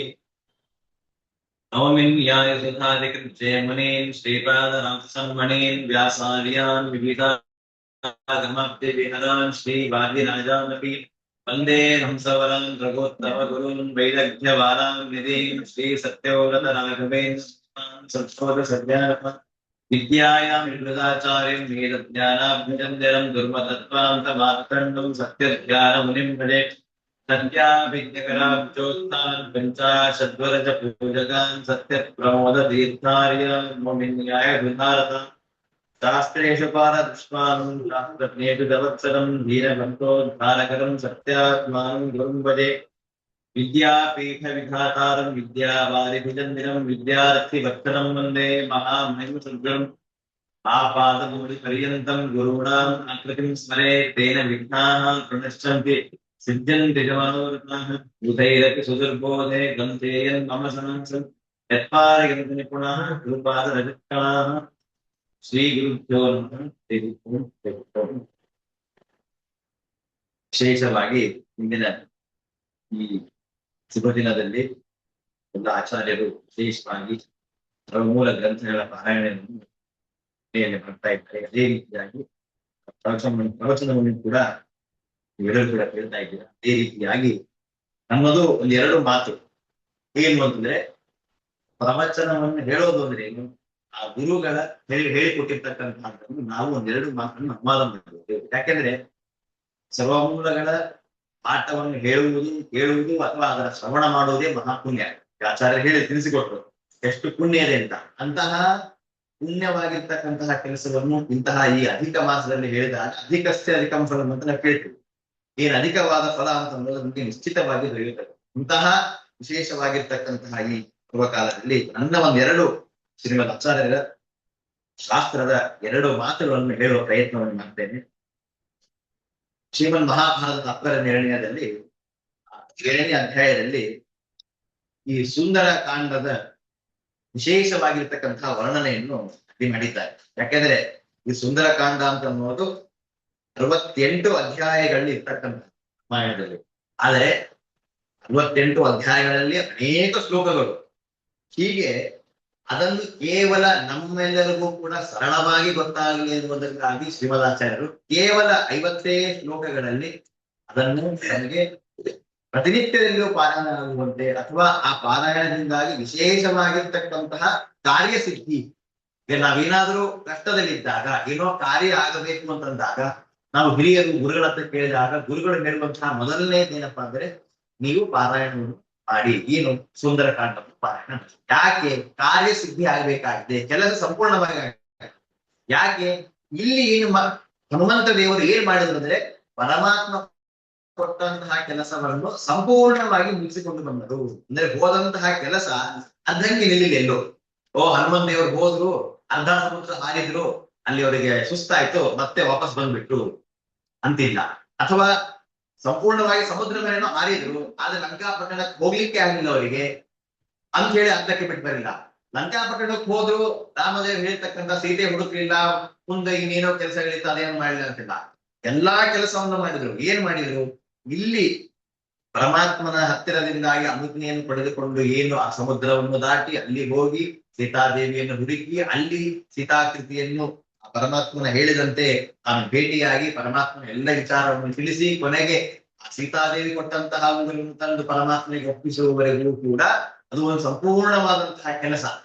ಆ ಕೆಲಸ ಪರಮಾತ್ಮ ಕೊಟ್ಟಿದ್ದ ಯಾರಿಗೆ? ಹನುಮಂತನಿಗೆ. ಹನುಮಂತ ಆ ಕೆಲಸವನ್ನು ವಿಶೇಷವಾಗಿ ಸಂಪೂರ್ಣವಾಗಿ ಮಾಡಿ ಮುಗಿಸಿದ. ಅದಕ್ಕಾಗಿ ಅಷ್ಟು ಪ್ರಾಮುಖ್ಯತೆ. ಎಲ್ಲಾ ಮಹಾಭಾರತ ನಿರ್ಣಯದಲ್ಲಿ 32 ಅಧ್ಯಾಯಗಳು ಕೂಡ ವಿಶೇಷವಾಗಿ ಲೋಕೃತವಾಗಿದೆ. ಅದರಲ್ಲಿಯೂ ಕೂಡ ನಮಗೆ ಅನುಕೂಲವಾಗಲಿ, ವಿಶೇಷವಾಗಿ ಕೆಲವು ಪ್ರಸಂಗಗಳಲ್ಲಿ ಈ ಪಾರಾಯಣಾದಿಗಳಿಗೆ ಅನುಕೂಲವಾಗಲಿ ಎನ್ನುವುದಕ್ಕಾಗಿ ಶ್ರೀಮದ್ ಆಚಾರ್ಯರು ವಿಶೇಷವಾಗಿ ಇದನ್ನು ರಚನೆ ಮಾಡಿ ಕೊಟ್ಟಿದ್ದಾರೆ. ಅದರಲ್ಲಿ ರಾಮಾಯ ಶಾಶ್ವತ ಸುವಿಸ್ತೃತ ಷಡ್ಗುಣಾಯ ಸರ್ವೇಶ್ವರಾಯ ಬಲವೀರ್ಯ ಮಹಾನವಾಯ ನತ್ವಾ ಲಿಂಗೇಶ್ವರ ಮುತ್ತಪಾತ ವಿಶ್ವೀಡ್ಯತಂ ದೇವರಂ ಪವನಸ್ಯ ಸೂರ್ಯ. ಹನುಮಂತ ದೇವರು ಹೊರಡಬೇಕು ಅಂತ ಸಿದ್ಧರಾದರು. ಅದಕ್ಕಿಂತಲೂ ಪೂರ್ವದಲ್ಲಿ ಹನುಮಂತ ದೇವರು ಸಿದ್ಧರಾಗಿದ್ದಿಲ್ಲ. ಯಾಕೆ ಅಂದ್ರೆ ಹನುಮಂತ ದೇವರು ನಾನು ಹೋಗ್ತೀನಿ ಅಂತ ಹೇಳೇ ಇದ್ದಾರೆ. ಯಾಕೆ? ಎಲ್ಲರಿಗೂ ಪರಮಾತ್ಮ ಕೇಳ್ತಾರೆ, ಯಾರು ಹೋಗ್ತೀರಾ, ಯಾರು ಹೋಗ್ತೀರಾ? ಇಲ್ಲ, ನಾನು 50 ಯೋಜನ, 30 ಯೋಜನ, 60 ಯೋಜನ ಹಾಕ್ತೇನೆ, 90 ಯೋಜನೆವರೆಗೂ ಹಾಕ್ತೇನೆ, ಆದ್ರೆ ಮುಂದೆ ಹೋದ್ಮೇಲೆ ಸಾಧ್ಯವಿಲ್ಲ ಅಂತ ಎಲ್ಲರೂ ಹೇಳ್ತಾರೆ. ಆಗ ಹೇಳ್ತಾರೆ, ಹನುಮಂತನಿದ್ದಾರೆ, 3 ಯೋಜನ ಮಾಡಿ ಹೋಗಿ ಕಾರ್ಯವನ್ನು ಸಿದ್ಧವನ್ನು ಮಾಡಿಕೊಂಡು ಬರುವ ಶಕ್ತಿ ಹನುಮಂತನಿಗೆ ಇದೆ ಎಂದು ತಿಳಿಸಿಕೊಟ್ಟಾಗ ಪರಮಾತ್ಮ ಸಿದ್ಧ, ಎಲ್ಲವೂ ಕೂಡ ಪರಮಾತ್ಮನಿಗೆ ಗೊತ್ತಿದೆ. ಆದರೂ ಕೂಡ ಬೇರೆಯವರಿಂದಾಗಿ ಗೊತ್ತಾಗಬೇಕು ಎನ್ನುವಂತಹದ್ದೇನಿತ್ತು. ಆಗ ಹನುಮಂತ ದೇವರು ತಮ್ಮ ಬಲದ ಜ್ಞಾನವಾಗಿ ಅವರು ಹೋಗುವುದಕ್ಕೆ ಸಿದ್ಧರಾಗ್ತಾರೆ. ಸಿದ್ಧರಾಗಿ ಪರಮಾತ್ಮನ ನಮಸ್ಕಾರವನ್ನು ಮಾಡಿ ರಾಮಾಯ ಶಾಶ್ವತ ಸುವಿಸ್ತೃತ ಷಡ್ಗುಣಾಯ, ಅಂದ್ರೆ ಪರಮಾತ್ಮನಿಗೆ ಅನಂತ ಗುಣಗಳಿವೆ. ಷಡ್ಗುಣಾಯ ಅಂತ ಹೇಳಿದ್ರಲ್ಲ, ಯಾರಿಗೆ ಭಗವಂತ ಅಂತ ಕರಿಬೇಕು ಅಂದ್ರೆ ಐಶ್ವರ್ಯಸ್ಯ ಸಮಗ್ರಸ್ಯ ವೀರ್ಯಸ್ಯ ಯಶಸ್ಸಿಯ ಜ್ಞಾನ ವೈರಾಗ್ಯಯೋಶ್ಚೈವ ಷಣ್ಣಾಂ ಅಗ ಇತೀರಿತಃ. ಅಂದ್ರೆ ಯಾರಲ್ಲಿ ಈ ಎಲ್ಲಾ ಗುಣಗಳು, ಈ 6 ಗುಣಗಳನ್ನು ಮತ್ತೆ ಈ 6 ಗುಣಗಳು ಸಂಪೂರ್ಣವಾಗಿರ್ಬೇಕು. ಸ್ವಲ್ಪ ಇವನಿಗೆ ಯಾವಾಗ ಬಲ ಇರ್ತೋ ಅವಾಗ ವೀರ್ಯ ಇರುವುದಿಲ್ಲ, ಶಕ್ತಿಯಿಂದ ಕೆಲಸ ಮಾಡಿದ್ರೆ ತಲೆನೇ ಓಡುವುದಿಲ್ಲ, ಅಥವಾ ತಲೆ ಓಡಿಸ್ತಿರ್ತಾರೆ ಕೂಪಿಂದ ಹೇಳಿಕ್ ಆಗುವುದಿಲ್ಲ. ಹೀಗಾಗಬಾರ್ದು. ಅಂದ್ರೆ ಎಲ್ಲವೂ ಎಲ್ಲಾ ಕಾಲದಲ್ಲಿ ಎಲ್ಲಾ ದೇಶದಲ್ಲಿ ಸಂಪೂರ್ಣವಾಗಿರ್ಬೇಕು. ಸಂಪೂರ್ಣ ಅಂದ್ರೆ ಏನು? ಈ ಆಚಾರ್ಯ ಸಂಪೂರ್ಣ ಅಂದ್ರೆ ಎಲ್ಲಾ ಕಡೆಯಲ್ಲೂ ಇರ್ಬೇಕು. ಈ ಸಂಪೂರ್ಣ ನಾವೇನ್ ಮಾಡ್ತೀವಿ ಅಂತಂದ್ರೆ ಇವತ್ತು ಏನೋ ಒಂದ್ ಕೆಲಸವನ್ನು ಮಾಡಿದ್ವಿ, ಸಂಪೂರ್ಣ ಆಯ್ತು ಅಂತ. ಹಾಗಲ್ಲ. ಪ್ರತಿನಿತ್ಯದಲ್ಲಿಯೂ ಪ್ರತಿನಿತ್ಯ ಸೃಷ್ಟಿ ಸ್ಥಿತಿ ಲಯ ನಿಯಮನ ಜ್ಞಾನ ಅಜ್ಞಾನ ಇವನ್ನೆಲ್ಲವನ್ನು ಕೊಡುವಂತಹ ಪರಮಾತ್ಮ. ಅಂತಹ ಆ ಪರಮಾತ್ಮನಿಗೆ ನಮಸ್ಕಾರವನ್ನು ಮಾಡ್ತಾರೆ. ಯಾರು? ಹನುಮಂತ ದೇವರು ನಮಸ್ಕಾರವನ್ನು ಮಾಡ್ತಾರೆ. ಇನ್ನು ನಮಸ್ಕಾರದ ಮಹತ್ವವನ್ನು ಹೇಳ್ತಾರೆ. ಏನಂದ್ರೆ ನಾವು ನಿತ್ಯದಲ್ಲಿ ಕೂಡ ಹಿರಿಯರಿಗೆ, ಗುರುಗಳಿಗೆ, ತಂದೆ ತಾಯಿಗಳಿಗೆ, ಪರಮಾತ್ಮನಿಗೆ ನಮಸ್ಕಾರವನ್ನು ಮಾಡಬೇಕು. ಯಾಕೆ ಅಂದ್ರೆ ಆ ನಮಸ್ಕಾರವನ್ನು ಮಾಡುವುದರಿಂದಾಗಿ ನಮಗೆ ಆಶೀರ್ವಾದ ಪಡಿತು. ಆಶೀರ್ವಾದದಿಂದಾಗಿ ಎಷ್ಟು ನಮಗೆ ಆ ಪುಣ್ಯ ಅಥವಾ ಅವರ ಆಶೀರ್ವಾದದಿಂದಾಗಿ ಬಲ ಇದೆ ಅಂತಂದ್ರೆ, ಯಾವ ಕೆಲಸಗಳು ಆಗದೇ ಇರುವಂತಹ ಸಂದರ್ಭ ಇರುತ್ತೋ ಅಂತಹ ಕೆಲಸಗಳು ಕೂಡ ದೊಡ್ಡವರ, ಹಿರಿಯರ, ಗುರುಗಳ, ಆನಂತರ ತಂದೆ ತಾಯಿಗಳ ಆಶೀರ್ವಾದದಿಂದಾಗಿ ಆಗುತ್ತೆ. ಅಂತಹ ಸಾಕ್ಷಾತ್ ಪರಮಾತ್ಮ ರಾಮದೇವರು ರಾಮಚಂದ್ರ ದೇವರಿಗೆ ಪ್ರಾರ್ಥನೆ ಮಾಡ್ತಾರೆ. ಪ್ರಾರ್ಥನೆ ಮಾಡಿ ನಮಸ್ಕಾರವನ್ನು ಮಾಡ್ತಾರೆ. ಒಂದು ಮಹಾ ಕಾರ್ಯವನ್ನು ಮಾಡ್ತಾ ಇದ್ದಾರೆ. ಕಾರ್ಯಕ್ಕಿಂತ ನಮಸ್ಕಾರವನ್ನು ಹೇಳ್ಕೊಡ್ತಾರೆ. ನನಗೆ ಇಲ್ಲಿ ಕೇವಲ ಪರಮಾತ್ಮ ಪ್ರಾರ್ಥನೆ ಮಾಡಿಕೊಂಡಿದ್ದೇನೆ. ಐಶ್ವರ್ಯ, ಬಲ, ವೀರ್ಯ. ಪರಮಾತ್ಮನಿಗೆ ಷಡ್ಗುಣೇಶ್ವರ ಸಂಪನ್ನ ಆಗಿದ್ದಾನೆ ಅಂತ ಹೇಳಿ ಮೂರನ್ನೇ ಯಾಕೆ ಹೇಳಿದ್ರು? ಎಲ್ಲ ಕೇಳ್ಬೋದಿತ್ತು. ಆ ಸಮಯದಲ್ಲಿ ಆ ಕಾಲಕ್ಕೆ ಆ ಕೆಲಸಕ್ಕೆ ಬೇಕಾದದ್ದು ಮುಖ್ಯವಾಗಿ ಏನು? ಈ ಮೂರು: ಐಶ್ವರ್ಯ, ಬಲ ಮತ್ತು ವೀರ್ಯ. ಈ ಮೂರು ಬೇಕಾದಂತ ಆ ಸಂದರ್ಭದಲ್ಲಿ ಅದಷ್ಟೇ ಬೇಕಾಗಿತ್ತು. ಬೇರೆ ಬೇಡ ಅಂತಲ್ಲ, ಆದರೆ ಮುಖ್ಯವಾಗಿ ಆ ಪ್ರಸಂಗದಲ್ಲಿ ಬೇಕಾಗಿತ್ತು. ಇದನ್ನು ಕೂಡ ಇಲ್ಲಿ ಪರಮಾತ್ಮನಿಗೆ ಪ್ರಾರ್ಥನೆಯನ್ನು ಮಾಡಿ ನಮಸ್ಕಾರವನ್ನು ಮಾಡ್ತಾರೆ. ಆ ಪರಮಾತ್ಮನಿಗೆ ನಮಸ್ಕಾರವನ್ನು ಮಾಡಿ ನಾವು ಹೊರಡುತ್ತಾರೆ. ಎಲ್ಲಿಗೆ? ಸಮುದ್ರವನ್ನು ದಾಟುವುದಕ್ಕೆ ಸಿದ್ಧರಾಗ್ತಾರೆ. ಸಿದ್ಧವಾದಾಗ ಅಲ್ಲಿ ಹನುಮಂತ ದೇವರು ಹಾರಿದಾಗ ಹಾರುವ ಏನು ವೇಗವಿತ್ತು, ಆ ವೇಗಕ್ಕೆ ಅನೇಕ ಗಿಡ ಮರಗಳಲ್ಲೂ ಕೂಡ ಅವ್ರ ಜೊತೆಗೆ ಮೂರು ಬಂದೆ. ಹೇಗೆ ಯಾರೋ ಹಿರಿಯರು ಸ್ವಾಮಿಗಳು ನಮ್ಮ ಊರಿಗೆ ಬಂದಾಗ ನಾವು ಬಿಡುವುದಕ್ಕೆ ಹೋಗ್ತೇವೆ. ಎಲ್ಲಿವರೆಗೆ ಹೋಗ್ತೇವೆ? ಕೆಲವರು ಅದೇ ಮಠದಿಂದ ಹೊರಗೆ ಗೇಟ್ ಹೊರಗೂ ಬರ್ತಾರೆ. ಇನ್ನು ಬಹಳ ಹತ್ತಿರವಾದ್ರೆ ಸ್ವಲ್ಪ ದೂರದವರೆಗೆ ಬರ್ತಾರೆ. ಹಳೆ ಅಂತ ಸ್ವಾಮಿಗಳು ಬಿಟ್ಟಿ ಮನಸ್ಸಿಲ್ಲ ಅಂತ ಏನ್ ಮಾಡ್ತಾರೆ, ಊರಿನ ಹೊರಗೆ ಹೋಗ್ತಾರೆ.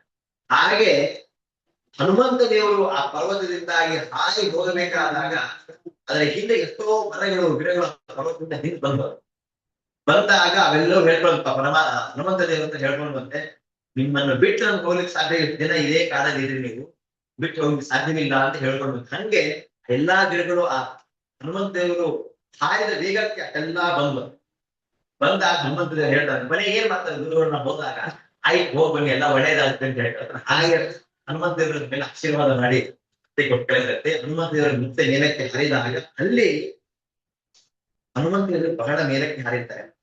ಅಲ್ಲಿ ಮೈನಾದ ಬಂದು ಏನು ಮಾಡಿದ್ರು, ಹನುಮಂತ ದೇವರಿಗೆ ಸಹಾಯವನ್ನು ಮಾಡಬೇಕು. ಯಾಕೆ ಹನುಮಂತ ದೇವರಿಗೆ ಸಹಾಯ ಮಾಡಬೇಕು ಅಂದ್ರೆ, ಹಿಂದೆ ಆ ಎಲ್ಲಾ ಪರ್ವತಗಳಿಗೆ ರೆಕ್ಕೆಗಳಿರುತ್ತೆ. ಎಲ್ಲಾ ಪರ್ವತಗಳು ರೆಕ್ಕೆ ಅವೆಲ್ಲ ಏನ್ ಮಾಡ್ತಿದ್ವು?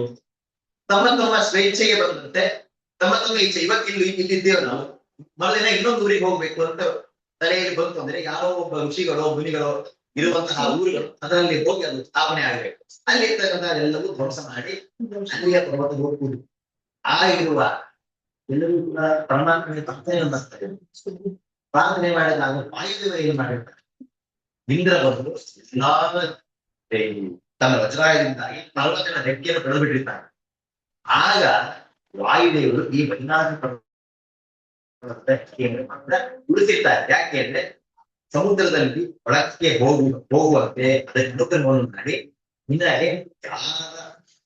ದೇವರಿಂದ ಆರಂಭ ಮಾಡಿಕೊಂಡು ಯಾರಿಂದಲೂ ನಿನಗೆ ಹಾನಿಯಾಗುವುದಿಲ್ಲ, ನಿನ್ನ ರೆಕ್ಕೆಗಳು ಇರುತ್ತವೆ ಎಂದು ಅನುಗ್ರಹವನ್ನು ಮಾಡ್ತಾರೆ. ಆಗ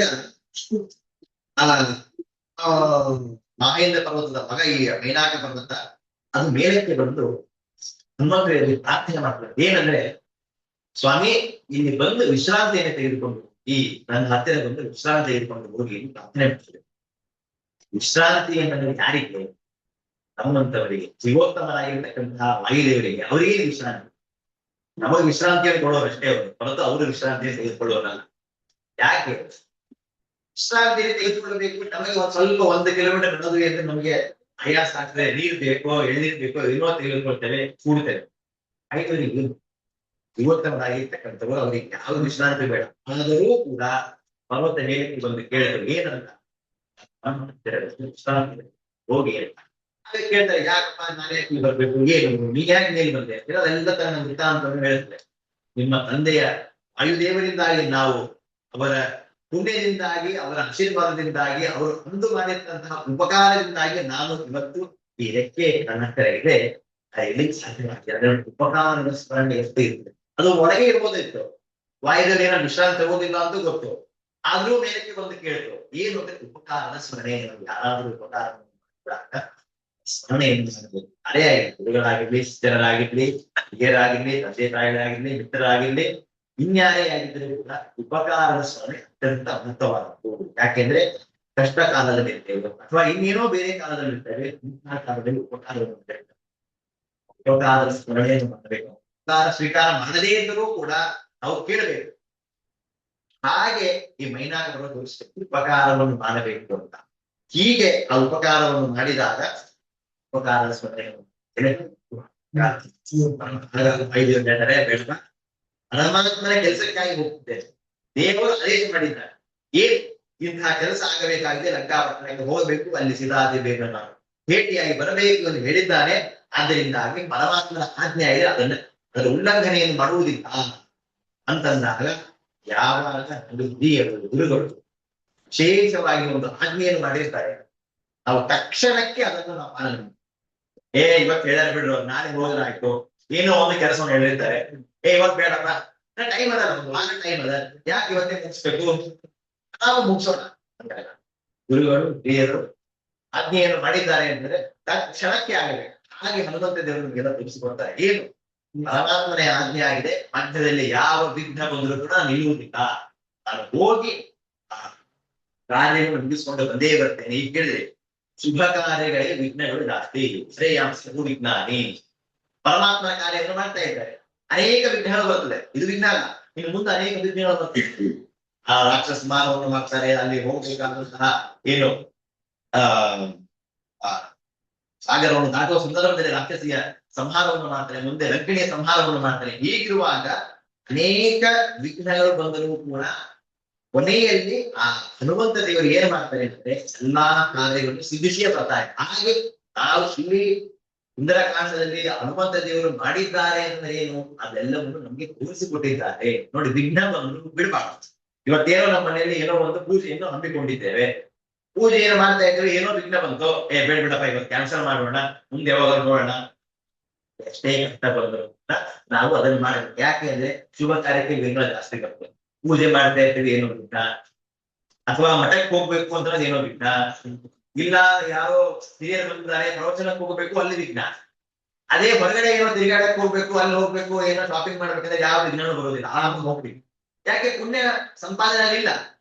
ಯಾವ ಪುಣ್ಯ ಸಂಪಾದನೆ ಪರಮಾತ್ಮನ ಹತ್ತಿರ ಭಕ್ತಿಯನ್ನು ಮಾಡ್ತೇವೆ ಅಥವಾ ಪುಣ್ಯ ಸಂಪಾದನೆಯನ್ನು ಮಾಡುವಂತಹ ಕಾರ್ಯಗಳಲ್ಲಿ ದೇವರು ನಮಗೆ ಪರೀಕ್ಷೆಯನ್ನು ಮಾಡ್ತಾರೆ. ಇಷ್ಟೆಲ್ಲಾ ಕಟ್ಟಿದ್ರು ಮಾಡ್ತಾನೋ ಇಲ್ವೋ ಅಂತ ಪರೀಕ್ಷೆಯನ್ನು ಮಾಡ್ತಾರೆ. ಹಾಗೆ ಇಲ್ಲಿ ಹನುಮಂತ ದೇವರು ಒಂದೊಂದನ್ನು ಅವರು ಮಾಡಿದ್ದ ಏನಂದ್ರೆ ಅವರು ಮಾಡಿ ತೋರಿಸಿತ್ತು. ಯಾಕೆ ನಾವೆಲ್ಲರೂ ಇದನ್ನು ಪಾಲನೆ ಮಾಡಿ, ನಾವಿದನ್ನು ಫಾಲೋ ಮಾಡ್ಬೇಕಂತ.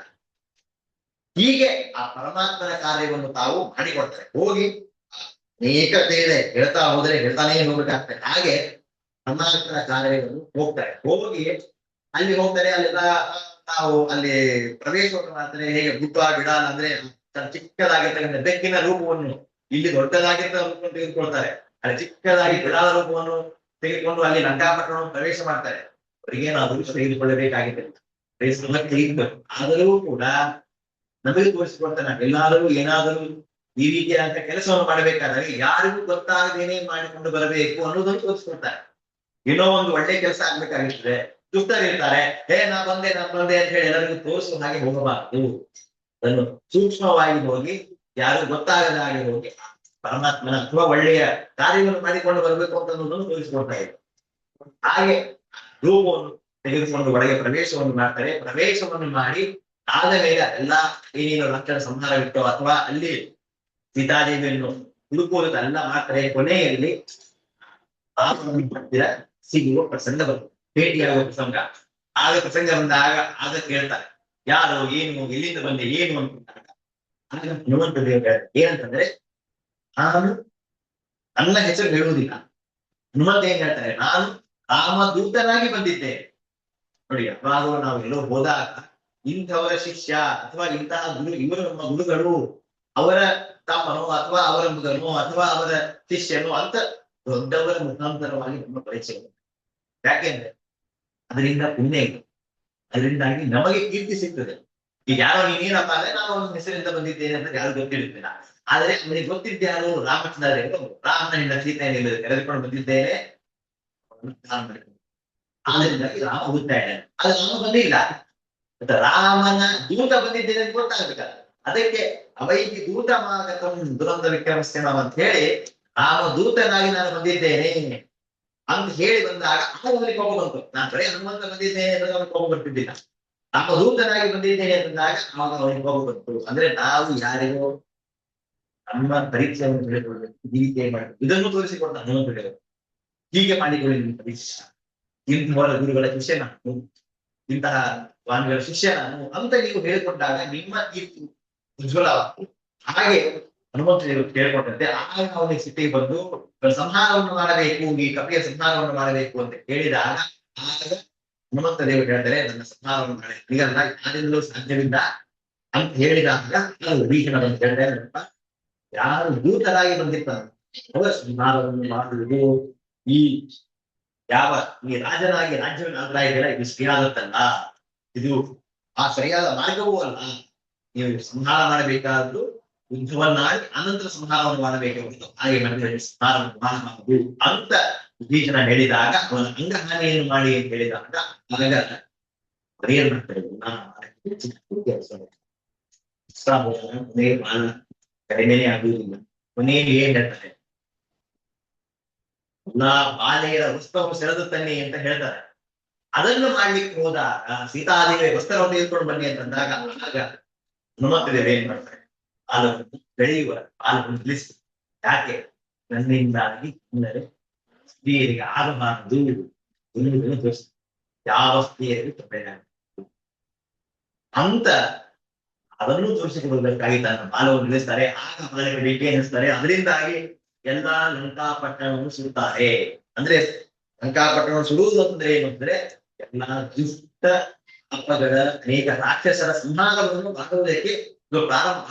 ಶ್ರೀರಾಮಚಂದ್ರ ಬಂದು ಲಂಕಾಪಟ್ಟಣವನ್ನು ನಾಶವನ್ನು ಮಾಡಿ ಆ ಒಂದು ಸಂಹಾರವನ್ನು ಮಾಡ್ತಾನೆ ಎಂದು ಅಲ್ಲಿ ಕೃತಾಘೋಷವಾಗಿ ಅದನ್ನು ಹೋರಾಗಿ ರಾವಣನ ಮುಂದೆಯೇ ಅದನ್ನು ಹೇಳಿ ತಾವು ಏನ್ ಮಾಡ್ತಾರೆ, ಇಡೀ ಲಂಕಾಪಟ್ಟಣವನ್ನು ಸುಟ್ಟು ಅಲ್ಲಿ ಬಂದು ಪರಮಾತ್ಮನಿಗೆ ಒಂದು ಶರಣಾಗತರಾಗಿರುತ್ತಾರೆ. ಅವನು ಹೋಗಿ ಬಂದಂತಹ ಎಲ್ಲಾ ಇದನ್ನು ವೃತ್ತಾಂತವನ್ನು ಪರಮಾತ್ಮನಿಗೆ ಹೇಳ್ತಾರೆ. ಆದರೆ ಅಲ್ಲಿ ನೋಡಿ ಯಾರನ್ನು ರಮಾಕೃತಿ ಅಂದ್ರೆ ಸೀತಾದೇವಿಯನ್ನು ನೋಡಲಿಲ್ಲ. ಇದನ್ನ ಎಲ್ಲಾ ಕಡೆ ಹೇಳ್ತಾರೆ. ರಮಾಕೃತಿ ಅಂದ್ರೆ ರಮಾಯಾನ ಕೃತಿಗಳು ನಿಮಂಜರಿಯಲ್ಲೂ ಕೂಡ ಬರ್ತದೆ. ಏನು ರಮಾಕೃತಿ ಅಂದ್ರೆ ಸೀತಾದೇವಿಯಂತೆ ಇರುವಂತಹ ಆಕೃತಿಯನ್ನೇ ನೋಡಿದರು. ಸುಂದರಕಾಂಡದಲ್ಲಿಯೂ ಕೂಡ ಇದರಲ್ಲಿಯೂ ಕೂಡ ಅದೇ ರೀತಿಯಾಗಿ ಶ್ರೀಮದಾಚಾರ್ಯರು ನಿಮಗೆ ತೋರಿಸಿಕೊಡ್ತಾರೆ. ನಿರ್ಣಯವನ್ನು ಈ ರೀತಿಯಾಗಿ ರಮಾಕೃತಿಯನ್ನೇ ಕೂಡ ಅವರು ನೋಡಿದರು ಎಂದು ತೋರಿಸಿಕೊಟ್ಟು ಪರಮಾತ್ಮನನ್ನು ಪರಮಾತ್ಮನ ಹತ್ತಿರಕ್ಕೆ ಬಂದು ತನ್ನ ಎಲ್ಲಾ ವೃತ್ತಾಂತವನ್ನು ಕೇಳಿ ಕೊನೆಗೆ ಶರಣಾಗ್ತಾನೆ. ಆಗ ಪರಮಾತ್ಮ ಅವನ ಮೇಲೆ ಸಂತೋಷನಾಗಿ ಏನ್ ಬೇಕು ಅಂತ ಕೇಳಿದಾಗ ನಮ್ಮ ನಿಮ್ಮಂತೆ ನನ್ನ ಮಗು ಕೊಡು, ನನಗೆ ಇಷ್ಟು ಬಂಗ್ಲೆ ಕೊಡು, ನನಗೆ ಒಂದು ದೊಡ್ಡದು ಕೆಲಸ ಕೊಡಿಸು ಅಂತ ಹೋಗಿ ಹೇಳಿ ಎಲ್ಲ ಪಾದದಲ್ಲಿ ಮುಕ್ತಿಯನ್ನು ಕೊಡುವುದು ಹೇಳಿದಾಗ ಪ್ರಧಾನದಲ್ಲಿ ಪವನಾತ್ಮಕಸ್ಯ ತನ್ನನ್ನೇ ತಾನು ಅರ್ಪಣೆ ಮಾಡಿಲ್ಲ. ನೋಡಿ, ಪರಮಾತ್ಮನಿಗೆ ನಾವಿವತ್ತು ಎಲ್ಲೋ ಹೋದಾಗ ದೇವರ ಮೇಲೆ ಹಾಕಿರ್ತಕ್ಕಂತಹ ಒಂದು ಹೂವು ವಸ್ತ್ರವೋ ಕೊಟ್ರೆ ತಿರುಪತಿಯಲ್ಲಿ ಸಿಗೋದು ಕಷ್ಟ. ಇವತ್ತು ಒಂದ್ ಸಣ್ಣ ಹೂ ಸಿಗ್ಬೇಕಂದ್ರೆ ನಾವ್ ಎಷ್ಟೋ ಕೇಳಿ ಹೋಗಿ ಆಮೇಲೆ ಒಂದು ಹೂ ಸಿಗ್ತದೆ, ಒಂದು ಗಂಧ ಸಿಗ್ತದೆ. ಅಂತಹದ್ದು ಅವರು ಹುಟ್ಟಿರ್ತಕ್ಕಂಥ ಮಡಿಯೋ ಅಥವಾ ಏನೋ ಕೊಡ್ಬೇಕಂದ್ರೆ ನಾವು ಏನೋ ನೂರಾದನ್ನು ಪುಣ್ಯ ಮಾಡಿರ್ಬೇಕು. ಅಂತಹದ್ದು ಸಾಕ್ಷಾತ್ ಪರಮಾತ್ಮ ತನ್ನನ್ನೇ ನಾನು ಅರ್ಪಣೆ ಮಾಡ್ಕೊಂಡು ಯಾರಿಗೆ ಹನುಮಂತದೇವರು. ಹಾಗಾಗಿ ಪರಮಾತ್ಮನನ್ನು ತಾನೇ ತನ್ನನ್ನು ಅರ್ಪಣೆಯನ್ನು ಮಾಡಿಕೊಳ್ತಾನೆ.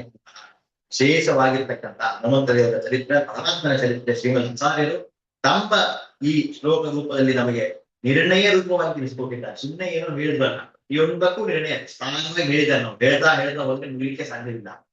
55 ಶ್ಲೋಕ ನಾವು ಹೇಳ್ಬೋದು, 50 ಶ್ಲೋಕವನ್ನು 50 ದಿನ ಹೇಳಿದ್ರು ಸಾಧ್ಯವಿಲ್ಲ. ವಿಸ್ತಾರವಾಗಿರ್ತಕ್ಕಂತಾಗಿ ಮಹಾಭಾರತದಲ್ಲಿ ಬಂದಂತಹ ಭಕ್ತರ ನಿರ್ಣಯದಲ್ಲಿ ಬಂದಂತಾಗಿ ಸುಂದರಕಾಂಡನ ವಿಶೇಷವಾಗಿರ್ತಕ್ಕಂತಹ ನಿರ್ಣಯ ವಿಶೇಷವಾಗಿ ಯಥಾಶಕ್ತಿಯಾಗಿ ಅನುವಾದವನ್ನು ಪ್ರಾರಂಭಿಸುತ್ತಾ ಇಲ್ಲಿ ಅನೇಕ ತತ್ವಗಳಿದೆ ಅಂತ ಗೊತ್ತು. ಅದೆಲ್ಲವೂ ಕೂಡ ನನ್ನ ಏನೇ ಶುದ್ಧವಾದಂತಹ ಏನು ಮಾತುಗಳಿದ್ದು ಅದೆಲ್ಲವೂ ಕೂಡ ಗುರುಗಳ ಮುಖಾಂತರ ಸತಿಯ ಮುಖ್ಯ ಪ್ರಾಣ ಶ್ರೀ ಏನು